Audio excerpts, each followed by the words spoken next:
કહેવાય છે કે સમસ્યાઓનો સામનો કરતાં કરતાં જ જીવનનો આનંદ લેતા પણ શીખવો જોઈએ. નમસ્કાર મિત્રો, હું છું જયમીન જોશી. સ્વાગત છે આપનું જયવાદમાં. મિત્રો, આજની વાર્તા એક એવા વ્યક્તિની છે જેણે જીવનમાં ઘણી બધી તકલીફોનો સામનો કર્યો. એક વ્યક્તિ હતો, તેના જીવનમાં ઘણી બધી મુશ્કેલીઓ હતી. વારાફરતી કંઈ ને કંઈ તકલીફો તેના જીવનમાં આવતી જ રહે. રોજ કોઈક એવી ઘટના બને જે તેને મુશ્કેલીમાં મૂકી દે. રોજ તકલીફ ઊભી થાય, રોજ કંઈક નુકસાન થાય, ક્યોંક ને ક્યોંક એને વઢી જાય. આવી તમામ મુસીબતોની વચ્ચે એ પોતાના જીવનથી કંટાળી ગયો હતો. સમજમાં ન આવતું હતું કે શું કરવું. આટલી બધી મુશ્કેલીઓ મારા જીવનમાં જ કેમ? મેં એવું તો શું કર્યું છે? આ તમામ પ્રશ્નોનો જવાબ કોની પાસે માંગવો તેને ખબર ન હતી. એક દિવસ ફરતા ફરતા તે એક સંતની પાસે પહોંચી ગયો. તેમણે સંતને કહ્યું, મહારાજ, મારા જીવનમાં અપાર પીડાઓ છે, ઘણી બધી તકલીફો છે. મારા જીવનમાં રોજને રોજ કોઈ સમસ્યાઓ ચાલતી જ રહે છે. મને સમજમાં નથી આવતું કે મારે શું કરવું જોઈએ. હવે તમે જ મને કોઈ માર્ગ બતાવો. પેલા સંત વ્યક્તિની વાતને સમજી ગયા. તેમણે કીધું, હું તને તમામ મુશ્કેલીઓમાંથી કેમ કેમ પાર થવું એ શીખવી દઈશ, પરંતુ આજની રાત તું અહીં રોકાઈ જાય.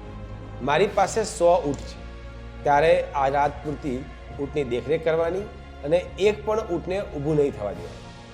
પેલા માણસે કીધું, બસ આટલું સરળ કામ, હું કરી દઈશ. આમ કરીને પેલો વ્યક્તિ એ ઊંટને સાચવા માટે રોકાઈ ગયો. બીજે દિવસ સવારે સંતે પેલા માણસને બોલાવ્યો તો પેલો માણસ આંખોમાં ઊંઘ લઈ, લથડિયા ખાતો ખાતો, હેરાન પરેશાન થયેલો, કંટાળાજનક મોઢું કરી નિરાશામાં ઉતરેલો સંતની પાસે આવીને ફરિયાદ કરવા લાગ્યો કે મહારાજ, હું તો આખી રાત ઊંઘી શક્યું નથી. હું તો કંટાળી ગયો. એક ઊંટને બેસાડું ત્યાં બીજું ઊંટ ઊભું થઈ જાય. આખી રાત આ ઊંટો તો વારાફરતી ઊભા થતા હતા અને મને 1 મિનિટ પણ ઊંઘવા નથી દીધું. આ ઊંટો છે કે શું છે મને કંઈ સમજ નથી પડતી. આ બધા ઊંટોએ તો મને ગાંડો કરી નાખ્યો. એટલી બધું મેં ધ્યાન રાખ્યું, છતાં આ એક પણ ઊંટ શાંતિથી બેઠું નથી.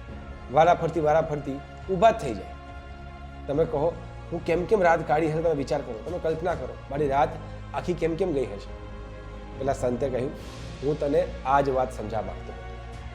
આ જીવંત 100 ઊંટ એક જગ્યાએ બેસી શકતા નથી, તો તારા જીવનમાં આવતી તકલીફો વારાફરતી કેમ ના આવે? એક સાથે કોઈ સમસ્યાનું સમાધાન થવાનું નથી. તું વિચારી જો કે જીવનમાં દરેક સમસ્યાનું સમાધાન એક સાથે થઈ જાય તો જીવન કેવું નાશવંત થઈ જાય. આપણા જીવનમાં સમસ્યાઓ તો વારાફરતી આવતી જ રહેવાની છે, પરંતુ એ સમસ્યાઓની વચ્ચે આપણે પોતાની જાતને ખુશ રાખવી પડે, હસતું રહેવું પડે અને જીવનનો આનંદ લેતા પણ શીખવું પડે. એટલે સમસ્યાઓ ઉપર ધ્યાન આપ્યા વગર પોતાના જીવનની સારી બાબતો ઉપર ધ્યાન આપ અને પોતાને ખુશ રાખ. વાર્તા ખૂબ નાની છે મિત્રો, પરંતુ કહેવાનું તાત્પર્ય એ છે કે આપણી જીવનમાં આવતી ઘણી બધી મુશ્કેલીઓમાંથી, ઘણી બધી પીડાઓમાંથી આપણે પસાર થતાં માત્ર ફરિયાદો જ કરીએ છીએ. આપણી પાસે ચહેરા ઉપર સ્મિત નથી, માથા ઉપર કોઈ ગર્વ નથી. નસીબમાં આવેલી વસ્તુઓને આપણે કોશા કરીએ છીએ અને જીવનને નકામું ઠેલી દઈએ છીએ. પરંતુ જો ખરેખર જીવનનો આનંદ માણવો હોય તો મોઢા ઉપર સ્મિત રાખી, સમસ્યાઓનો પડકાર ઝીલી અને પોતાના જીવનને જીવંત બનાવતા શીખીએ.